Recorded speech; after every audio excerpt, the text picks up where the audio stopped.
रीवा जिले की मनगवा थाना पुलिस ने परियोजना अधिकारी से हुई लूट की वारदात का खुलासा करते हुए 4 आरोपियों को गिरफ्तार किया है।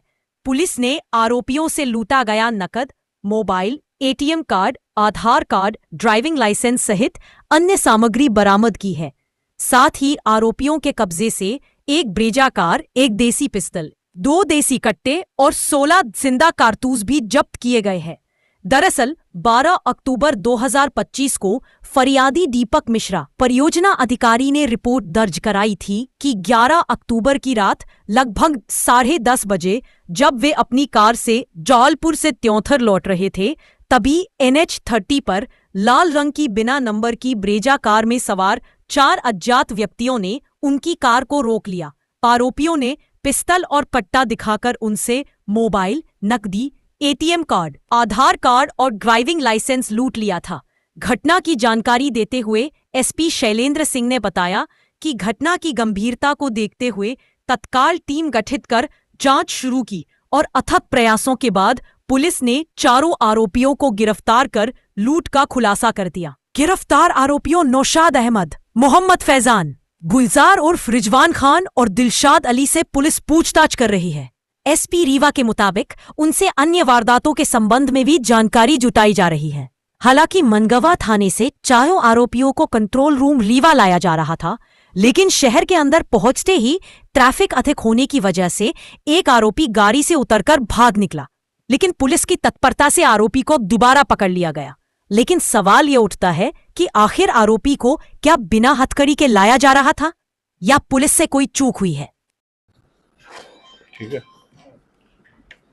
चलिए, जैसा आप सभी की जानकारी में है कि 11 तारीख की एक घटना हुई थी जिसमें एक परियोजना अधिकारी जो हैं वो उन्होंने आके पुलिस थाने में रिपोर्ट की थी कि उनके साथ कुछ लोगों ने एक गाड़ी में आकर एक घटना को अंजाम दिया था और उनके साथ जो है उनकी लूट की गई थी।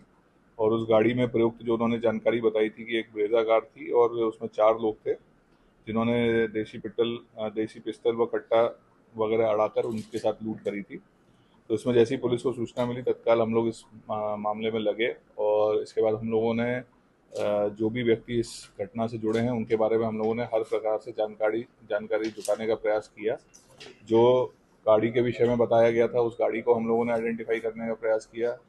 उससे संबंधित जो टोल वगैरह पे हमको जानकारी मिली और उसके आधार पे इसके साथ साथ एक और हमारी जानकारी आई थी कि जो व्यक्ति जिसके साथ ये घटना हुई थी उसके खाते से भी पैसे ट्रांसफ़र हुए थे। तो उसके खाते से जहाँ पे दूसरे खाते में जो पैसे ट्रांसफ़र हुए थे उनकी भी हमने सारी डिटेल्स निकाली।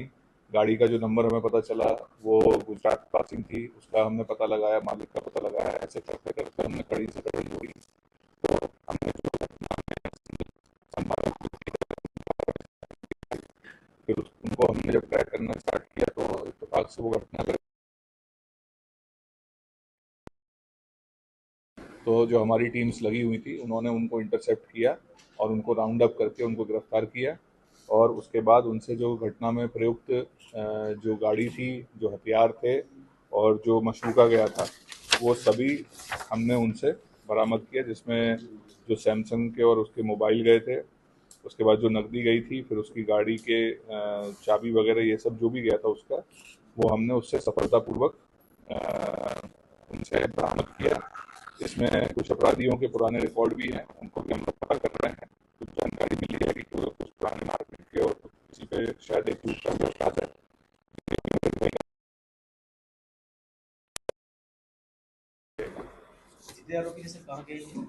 ये आरोपी सब यूपी के रहने वाले हैं।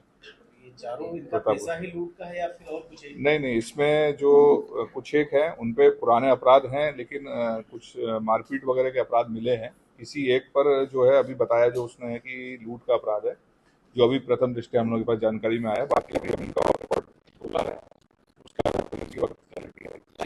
इस तरह का नहीं किया था, इस तरह का इन्होंने अभी जो बताया है, इनसे जो पता चला है। बाकी हम इनसे संबंधित थानों से भी इनकी जानकारी और ले रहे हैं। और जांच में क्या ये बताए हैं कि पूछताछ में आप लोगों की कि ये घटना किस तरह से घटती थी? नहीं, ये घटना इन्होंने बेसिकली ये जो बताई थी कि ये वहाँ से अपना आ रहे थे यूपी से और उसके बाद ये गाड़ी इनको दिखी। तो उसके बाद इनका जो इन्होंने बताया है कि इनका suddenly at the spur of the moment इनका प्लान बना, ये कोई उसको फॉलो नहीं कर रहा था, इनका प्लान बना और इन्होंने वहीं पे फिर इसको आपस में इन्होंने डिसाइड किया कि इसको हमें लूटना है और फिर वहाँ पे इन्होंने इस घटना को अंजाम दिया। तो इसलिए कोई आया है, ये वेपन ऐसे लेके घूमते हैं या फिर इनका कुछ तो हाँ, ये वेपन जो था, क्योंकि ये बात है कि पुराने अपराधी हैं, लेकिन संपत्ति संबंधी की वजह शरीर संबंधी इनके अपराध रहे हैं, तो इनकी आपस में संभवतः कोई इनके जिस क्षेत्र को ये बिलोंग करते हैं वहाँ इनकी आपस में कोई रंजिश चलती होंगी, जिसके चलते ये शायद हथियार लेके चलते हैं, ऐसा इनके द्वारा पूछताछ में बताया गया। आपस में रिलेशनशिप है चारों का? रिलेशन नहीं है, रिलेशन तो ऐसा नहीं पता, समुदाय के जगह एक ही है, रहने वाले एक जगह के हैं, बट रिलेशन नहीं है। हाँ, एक आरोपी प्रयागराज का है, बाकी तीन बाकी के हैं, लेकिन किसी का कोई रिलेशन नहीं। तो इनकी तीनों की कनेक्टिविटी कैसे होगी? दोस्त है, तो दोस्त आपस में जान पहचान हो जाती है। नहीं, हमने उसको वापस पकड़ लिया और हम लोग सजग थे, कई बार ऐसे लैप्स हो जाते हैं, लेकिन हमने उसको पकड़ लिया और जो भी हमारे अगर यदि किसी व्यक्ति की लापरवाही हुई होगी तो हम उस पर भी उसको देखेंगे, उस पर कार्रवाई करेंगे। लेकिन हम जिन्होंने पकड़ा है उसको उनको कुछ हाँ बिल्कुल नहीं, ओवरऑल देखिए पूरा एक टीम वर्क है, ठीक है, टीम में सब तरह के लोग होते हैं, सभी उंगलियां बराबर नहीं होती और सब टीआई साहब, एसडीओपी साहब, सभी लोग काफ़ी दिन से मेहनत कर रहे हैं। आपको तो मैंने ये 5 मिनट में कहानी बता दी, बट ऐसा नहीं है, इसके पीछे इन लोगों का काफ़ी दिनों की मेहनत है, इन्होंने पूरा ट्रैक किया है और ये अपराधी जो हैं जिस तरह के हैं जहाँ से बिलोंग किए हैं, तो इनको पूरी तरह से इन्होंने बहुत अच्छे से इनको आइडेंटिफाई करते हुए इनको पकड़ा है और उसके बाद इनको इनसे पूरा इन्होंने रिकवरी भी की है, तो ये पूरा टीम वर्क है। सर ये जो आरोपी भागा था तो हथकड़ी नहीं लगी? नहीं यार, वो अभी हम पता करेंगे, मोस्ट प्रॉब्ली कई बार हथकड़ी लगी होती है तो स्लिप भी हो जाता है हाथ से, ऐसा नहीं है, कई बार हथकड़ी लगा के भी रखते हैं, वो क्या कारण थे या क्या परिस्थितियां थी तो हम उसमें जांच करेंगे, उसमें देखेंगे।